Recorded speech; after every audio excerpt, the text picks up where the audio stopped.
عندي قد ما تقولي كده ايه 15 ولاعه، مفيش منهم واحده سليمه. والسبب بقى ايه؟ ولعت خلاص.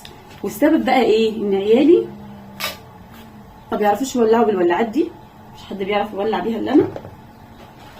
فهم ايه؟ لازم ننقل لين، لازم يفضلوا تك تك تك وخايفين بقى ايديهم لا تتلسع وبتاع، فلازم يبوظوا لي الولاعات. طبعا الاشعال الذاتي ده باظ من زمان، يعني باظ من زمن. النهارده بقى فضلة خيركم علينا، فضلة خيركم النهارده هنعمل محشي. طبعا المحشي ما عادش اكله الغلبان خالص، يعني عادة الكرنبه ما شاء الله بمبلغ وقدره. انا بسمع ارقام كده غريبه والله العظيم، بس كرنبتي انا جايباها النهارده بسعر كويس، علشان انا سمعت 50 وسمعت 70 في الكرنبه يعني.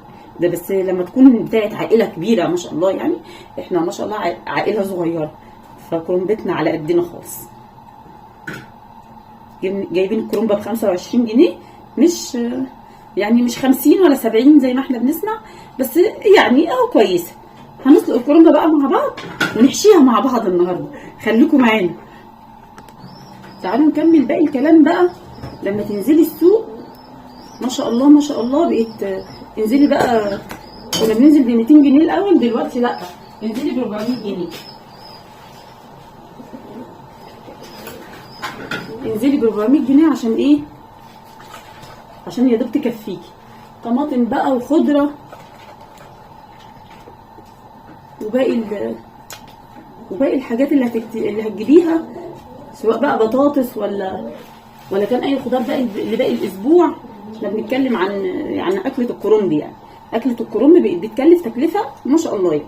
ده فوق ان انت سيادتك هتجيبي لنا فرخايه ولا بطايه ولا معزايه حتى تذبحيها، ما انت مش هتعملي الكرنب كده حاف يعني. هي اول حاجه بيسالوا عليها العيال بعد ما يعرفوا ان في كرنب، المنابات ايه بقى؟ هو ده المنابات ايه، بتبقى اهم حاجه يعني. ما ينفعش الكرنب يتاكل من غير مناب. شايفه كده كفايه، لا تتهري، دي غاليه، دي ب 25 جنيه. بسم الله. بحب كرنب الشتاء عشان ما بياخدش، ورقته بتبقى خفيفه وما بياخدش سوا في السلق بتاعه، يعني هو يا دوب غطاسي طلعي خلاص كده، شكرا. نكمل الباقي. الكرنبه ما شاء الله يعني انا ما اعرفش احط الكرنبه على بعضها، عشان لو حد قال لي حط الكرنبه على بعضها ما بعرفش احطها على بعضها. بحس ان هي بتنعم، وبعدين لازم تتقلب ولازم تتعدل، وانا بصراحه مش بخاف من الاخر يعني. نحط كل الكرنبات، خلينا ايه نخلص كده قبل ما العيال يجوا من المدرسه. والله انتوا بتنوروا مطبخنا المتواضع يا جماعه، مش عارفه حد بيكمل معايا الفيديو لحد كده ولا لا، بس انتوا بتنوروا مطبخنا المتواضع.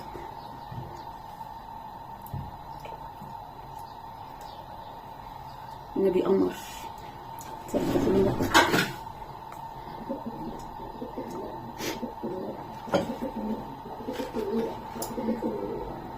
نديها كده غلوه وبعدين نطلع.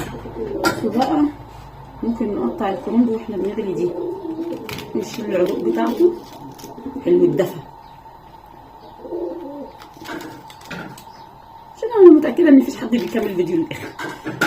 عارفين ايام ما كانت الطماطم ب 25 وب 30 حاجات كده غريبه، كنا بنشتري الطماطم الصغيره دي بمبالغ يعني كان ممكن ناخد الطماطم الصغيره دي ب 15 جنيه وبناخدها وبنبقى راضيين. ليه بقى؟ لان الصلصه ما بتديكيش نفس الغرض، والصلصه تعتبر غاليه، والله العظيم كمان فيها مواد حافظه مش نظيفه، يعني مش اللي هي يعني معقمه وبتاع، يعني ده هي صلصه اسمها في الاخر صلصه.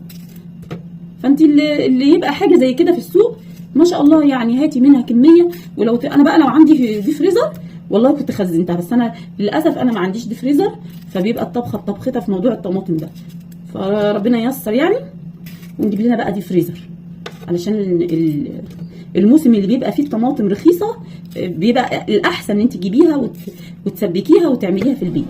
لكن الطماطم او الصلصه اللي هي بتتعمل اللي بتجيبيها جاهزه، انا اوقات كتير كنت اجيب كيس صغير عشان مثلا نحطه على المحشي، عشان يخلي المحشي احمر وحلو كده.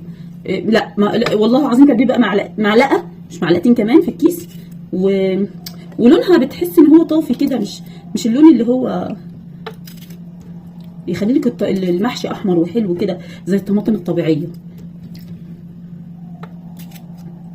احنا بقى هناكل النهارده احلى شويه محشي عشان انتوا معانا، وطبعا تتفضلوا معانا لو ينفع يعني.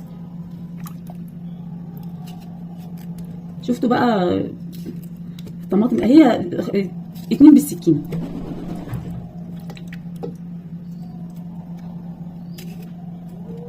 يلا بقى بينا نعمل الدوشه ونضرب في الخلاط الطماطم ونضرب في الكبه البصل.